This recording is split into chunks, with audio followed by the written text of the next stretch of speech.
जल्दी से शुभ्रांश राय का रुख कर रहा हूं। शुभ्रांश राय, आपने भी सुना होगा नीतीश कुमार का वो मैसेज कि पहले बिहारी कहलाना अपमान था, अब सम्मान की बात है। प्रत्यूष, मैं राष्ट्र कवि रामधारी सिंह दिनकर, ये स्क्रीन क्यों बदल गया आपका? आप ही हैं स्क्रीन पर अभी इसको अच्छा, धन्यवाद। मैं राष्ट्र कवि रामधारी सिंह दिनकर, जो हिंदुस्तान की आन बान शान रहे हैं और जो बिहार की मिट्टी में जन्म लिए, उनकी एक लाइन कोट करता हूं आपको। जब नाज मनुष्य पर छाता है, पहले विवेक मर जाता है। ये बात मैं आपको इसलिए कह रहा हूं कि संघ और आरएसएस, बीजेपी के सबसे बड़े चर्चित नेता, हम सबके लोकप्रिय प्रधानमंत्री नरेंद्र मोदी, चूंकि जब वो भारत के प्रधानमंत्री हैं तो सबसे लोकप्रिय होते हैं, लेकिन जैसे ही वो संघ और बीजेपी के नेता की भूमिका में आते हैं, अपनी लोकप्रियता पे सवाल खड़ा कर देते हैं।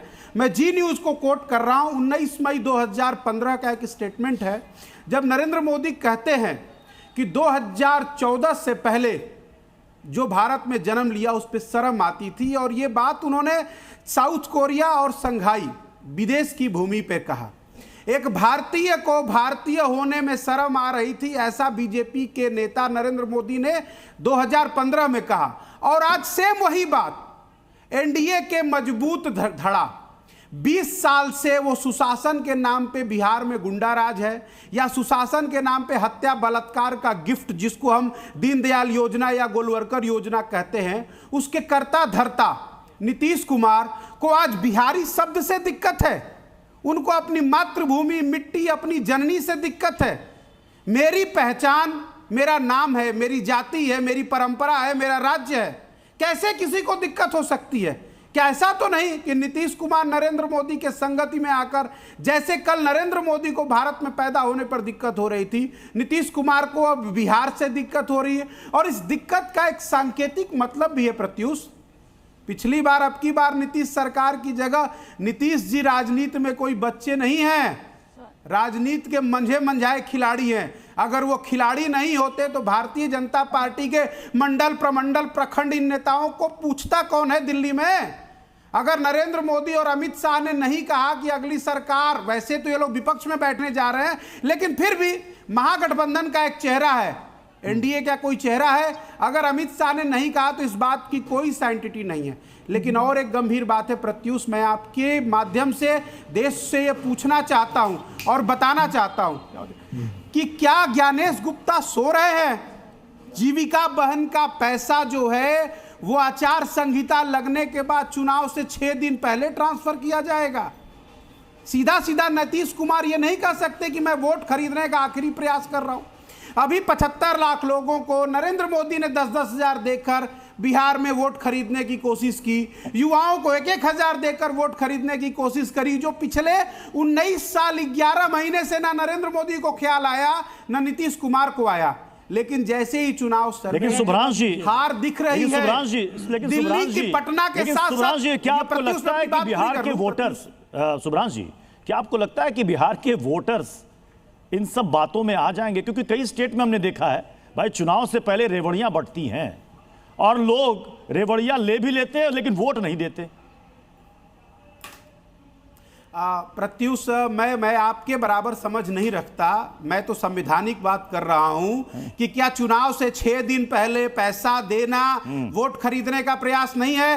क्या पटना से लेकर दिल्ली तक की सत्ता बेदखल हो रही है 14 नवंबर को, इसलिए नरेंद्र मोदी और मतलब आप ये कह रहे हैं कि सत्ता जाने की घबराहट है, सत्ता जाने की घबराहट है, इसलिए खजाने खोल दिए गए। अनंत वरना जो पार्टियां, सुनिए आप प्रत्युष, एक लाइन और, वरना जो पार्टियां 19 साल 11 महीने तक लोगों का खून चूस रही थी, आज अचानक इतना बड़ा दानदाता कैसे हो गई भाई?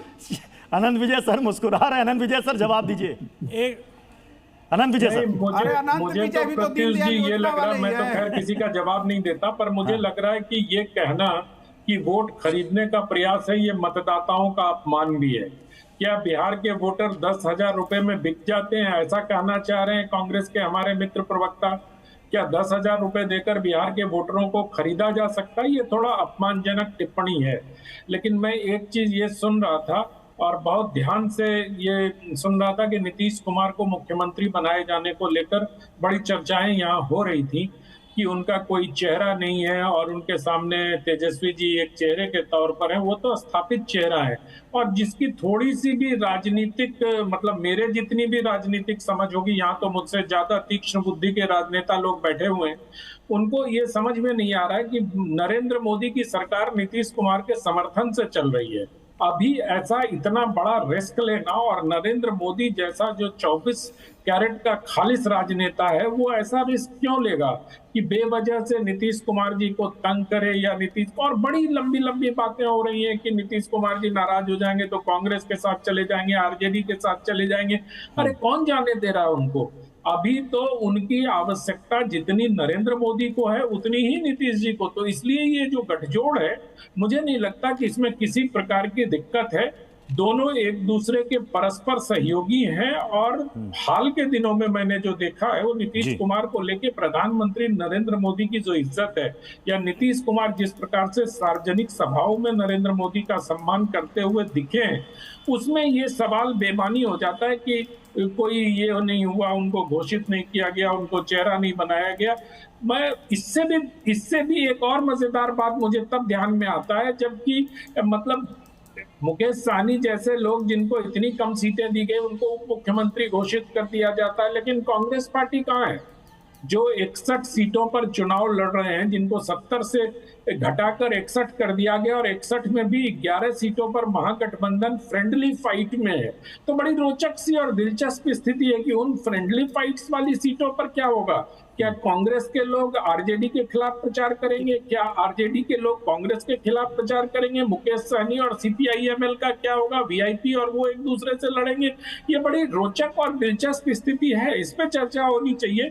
और नीतीश कुमार के चेहरे की जहां तक बात है तो एनडीए के पास उनके अलावा अभी फिलहाल कोई विकल्प मुझे दिखाई नहीं देता, इसलिए वो चर्चा मुझे बेमानी लगती है। प्रत्युष जी ठीक है।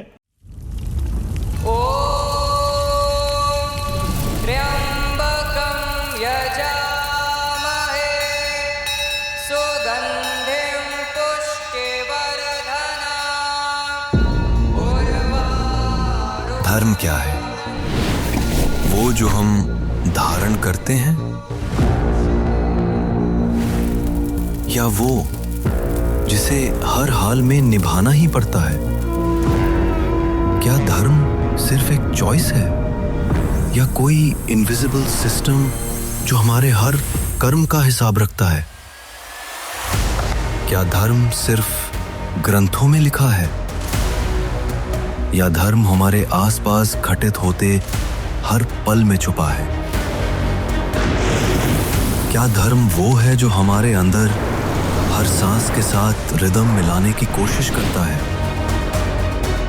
क्या धर्म कोई रूल बुक है या धर्म सिर्फ एक मान्यता है? आखिर धर्म है क्या? सच सीजन 3 स्पेशल एडिशन रविवार रात 9:58 पर।